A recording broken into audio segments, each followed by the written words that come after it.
করে, ঠিক কিনা বলেন? দিও তৃষ্ণা পেলে ঠান্ডা পানি, ক্ষুধা পেলে লবণ ভাত, আল্লাহ এই গরিবের শোনো শোনো মোনাজাত, আল্লাহ এই গরিবের শোনো শোনো মোনাজাত, আল্লাহ এই গরিবের। দিও তৃষ্ণা পেলে ঠান্ডা পানি, ক্ষুধা পেলে লবণ ভাত, আল্লাহ এই গরিবের। পড়ে না আমিন? আমরা যখন বিপদে পড়ি নিরাপত্তা দেয় কে? সাগরের তুফানের ভেতরে পড়ে যখন আল্লাহর কাছে ফরিয়াদ করি আমাদেরকে বাঁচায় কে? বিমানের ভেতরে যখন বিপদে পড়ি, যখন আল্লাহর কাছে সাহায্য চাই, বাঁচায় কে? কঠিন বিপদের মুহূর্তে আমাদেরকে সিকিউরিটি দেয় কে? সে আল্লাহ বললেন আমার আরেকটা নাম হচ্ছে আল মুমিন, আমি নিরাপত্তা দেই। এরপরে আল্লাহ বললেন আমার আরেক নাম হলো আল মুহাইমিন। আরেক নাম কি? আল মুহাইমিন। আল মুহাইমিন মানে হচ্ছে দ্য ওভারসিয়ার, দ্য অবজারভার, পর্যবেক্ষক, যিনি মনিটরিং করেন আমাদের সব অ্যাক্টিভিটি, তিনি মনিটরিং করেন। কোনোভাবে তার চোখকে ফাঁকি দেয়া যায় না। আল্লাহর চোখ ফাঁকি দেয়া যায়? আচ্ছা আওয়াজ করে বলেন তো, পুলিশ ভাইদের চোখ, পুলিশের চোখ মাঝে মাঝে ফাঁকি দেয়া যায় কি যায় না? সেনাবাহিনীর চোখ, র্যাবের চোখ, ইনকাম ট্যাক্স অফিসারের চোখ, দুর্নীতি দমন কমিশনারের চোখ, কিন্তু আল্লাহর চোখ, আল্লাহর চোখকে কশ্চিন কালেও কখনো ফাঁকি দেয়া যাবে?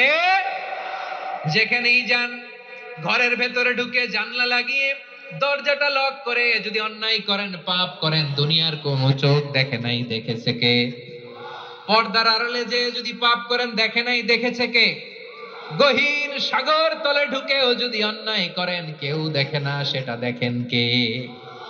আপনি কি ভাবছেন আটলান্টিক মহাসাগরের ভিতরে চলে গেলে তার আল্লাহ দেখবে না?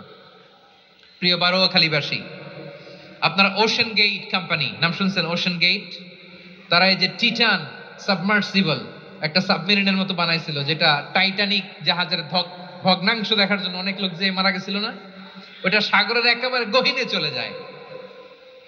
এই টিটান সাবমার্সিবল দিয়ে সাগরের একেবারে গহীনে চলে যাওয়া যায়। বিসমিল্লাহির, তলায় চলে যান, তাইলেই তো আল্লাহর ফাঁকি দিতে পারবেন, আর তো আল্লাহ দেখতে পারবে না। পারবে না? সাগরের অতল গহ্বরে চলে গেল, পাহাড়ের সুরঙ্গের ভেতরে ঢুকে গেল, মহাকাশ স্টেশন পাড়ি দিয়ে মঙ্গলে পাড়ি জমালেও আমার আল্লাহর চোখ কঠিন কালেও ফাঁকি দেয়া যাবে? এজন্য সে আল্লাহ বললেন লা তুদরিকুহুল আবসার ওয়া হুয়া ইউদরিকুল আবসার ওয়া হুয়াল লাতীফুল খাবীর। আমার আল্লাহ দৃষ্টির আয়ত্তে নন, কিন্তু দুনিয়ার সব দৃষ্টি আমার আল্লাহর আয়ত্তে, ঠিক কিনা? সূক্ষ্মদর্শী, সূক্ষ্ম থেকে সূক্ষ্ম পাপ কাজ যেভাবে যেমনটি করেন সব দেখেন। মুখে না বললে অন্তরেও চিন্তা করলো, অন্তরে চিন্তার উদ্রেক ঘটেছে, ওইটা তো কেউ জানে না, কিন্তু জানেন কে? এভাবে যিনি সূক্ষ্মভাবে মনিটর করেন, ওভারসি করেন, অবজারভেশন করেন, তার নাম হচ্ছে আল মুহাইমিন, পর্যবেক্ষক। আসুন আমাদের রবকে চিনি। বারোয়াখালীর ভাইরা চিনতেছেন? কার সামনে কপাল ঘষে সেজদা দেন তারে চিনে নেন। কার সামনে ফরিয়াদের দুই হাত উঠে কাঁদেন, দুই হাত তুলে রোনাজারি করেন, তাকে জেনে নেন। এই হচ্ছেন